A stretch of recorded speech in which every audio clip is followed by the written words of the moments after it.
Hey guys, how you getting on? Hope you're all doing fantastic today. So today we're talking all about the hack squat, okay? And why I believe it's such an important movement in your leg training, especially developing the quads.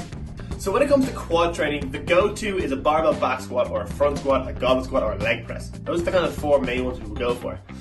They're brilliant movements, I love them, they're great in terms of kind of developing your legs, but the only thing in terms of your quads, because your hips go into such a great degree of flexion, your knees don't bend as much or actively go into have a flexion or extension. Okay, and we know that flexion and extension is the main kind of function of your quads. So my go-to quad exercise to start my leg sessions will be a hack squat, and here's the reason why. Okay, in a hack squat there's a bench on the back where you lie your back on. Okay, so your lower back doesn't really do much. You don't really arch your back. Your hips aren't doing any kind of movement, so your hips don't really do much.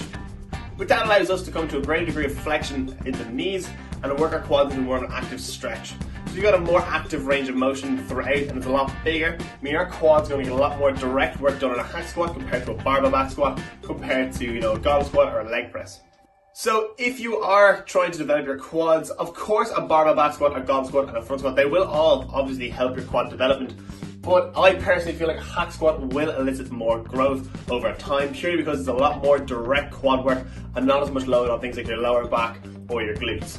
So take a look at this next clip here. It's me performing a few reps and a few sets of a hack squat, and I'm going to go through a few little tips and tricks and cues to help you with your performance of a hack squat.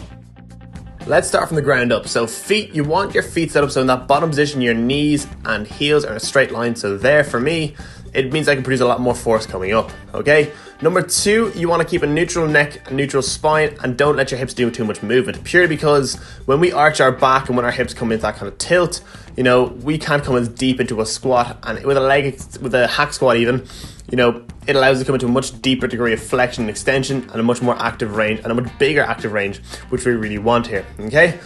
A little cue I have here with the hack squat is my belt. Obviously, creating more intra-abdominal pressure will allow me to use a heavier load and make the weight feel a little bit easier.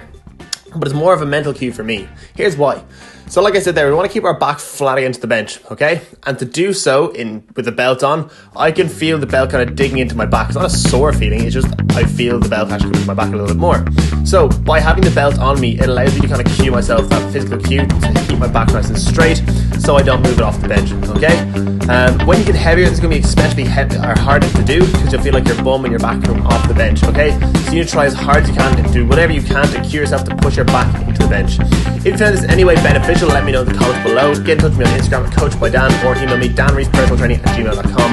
Thank you so much for watching. I'll leave you watch the rest of this clip. Have a great day. I'll catch you soon.